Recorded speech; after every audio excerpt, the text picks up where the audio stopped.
October the 26th, 2021. Guys, you're looking at Earth-facing images of our sun.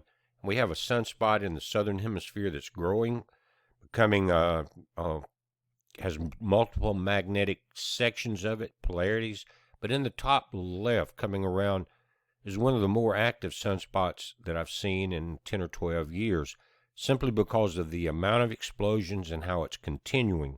Is it recognizing energy as it's turning towards the Earth?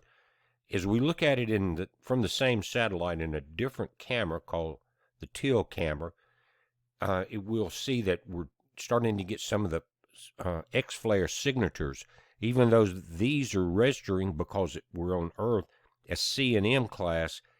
This strength as it turns towards Earth may get stronger. How will that affect our planet? Volcanoes and earthquakes. Same camera, different filter called the teal filter, or the SDO AIA 131.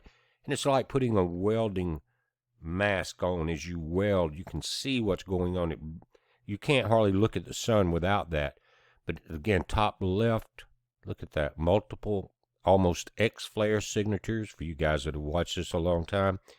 And it could be an X-flare that we're seeing, but because it's not directly Earth-facing, our instruments and our satellites wouldn't register it until it did.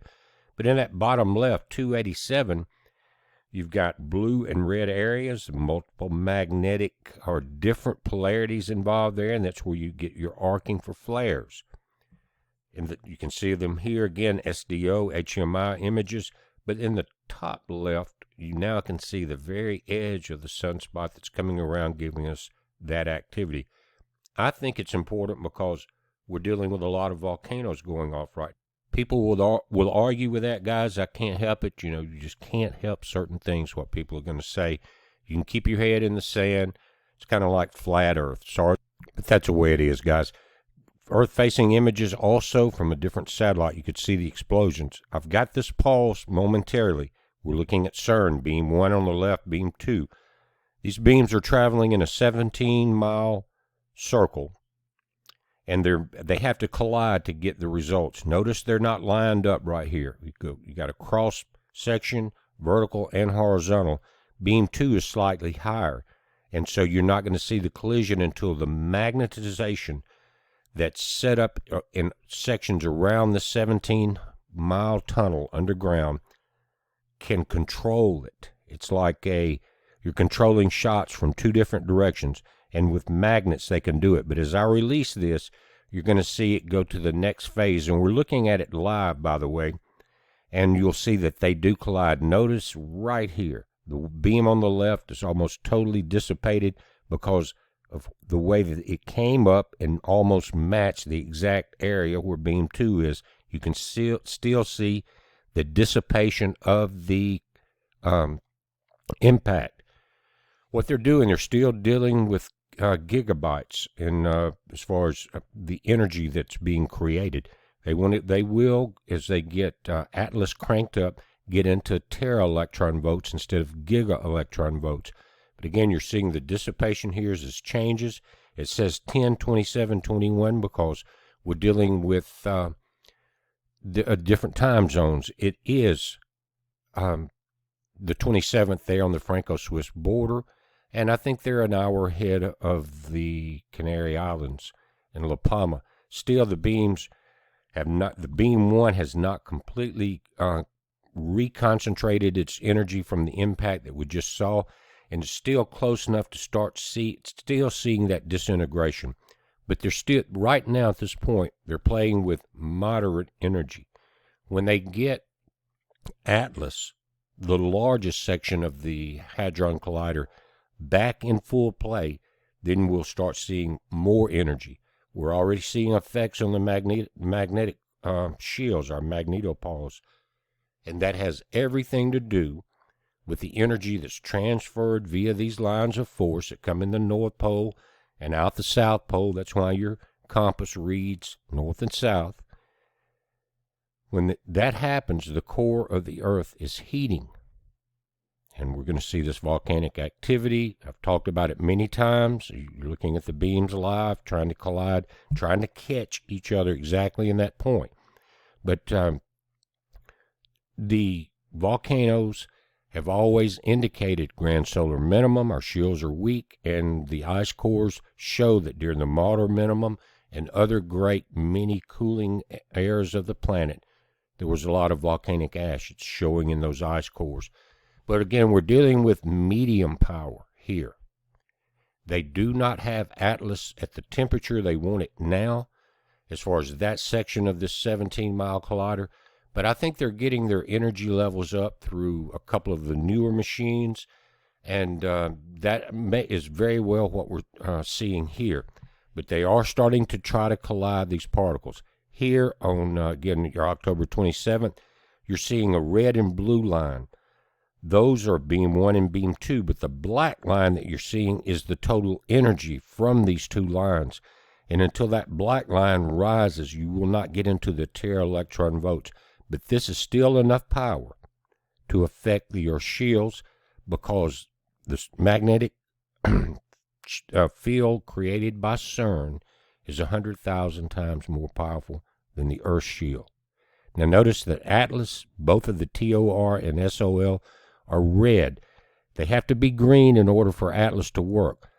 And this is talking about temperature. This is cryogenics. It has to be the temperature below 2 K, which is what they suppose temperature in outer space, to run these beams at close to the speed of light. But Atlas has not cooled down yet. That could be on purpose because they're getting everything ready for it to crank up. This is your awake plasma cell, again, same time step. And these are the preliminary sections of the injection at high speed. Now you're looking at live images of La Palma now. The volcanic activity has slowed. There was a tremendous amount of magma release and energy release overnight. But there's the scientists there in the reports. Again, you can see here it says the activity, explosive activity, has been replaced by the lava fountain. But on the images today in the drone, you could see all three of the eruptive areas. But they're saying simply because the volcanic activity has not gone down, that this is far from over. That's not from me. That's from the scientists there that are watching this. This is not over with yet. And I guess they can tell by where the quakes are located and the amount of magma. Notice today, or this is the last 3 days, very energetic volcanoes on the 24th, 25th, still very high. But today, so far, it's low.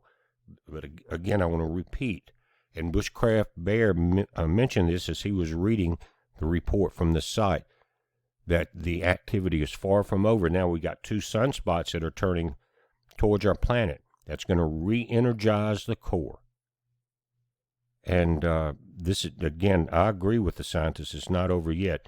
It is a good sign the earthquake activity has lowered, but is that because these magma impulses come in these phases? You can see it get lower and then higher across this entire chart. But just wanted to kind of mention that, guys. As, again, the scientists say it's not over. We're seeing the sun become active, and CERN is getting stronger. When you see the sun get stronger like that in these times, remember an angel poured out a vial upon the sun, and men were scorched. But they did not repent. That's a different subject for a different video. Most of you understand exactly what I'm saying. And it won't be by flood, it will be by fire. So when you combine fire from above and fire from below, kind of get the picture. We're watching it. You watch it, guys. And again, we mentioned those storms coming out of California across the nation. You're still seeing some of that activity. There was a tremendous amount of flooding, landslides throughout California, and the entire states really had a hell of a year between the wildfires and now this.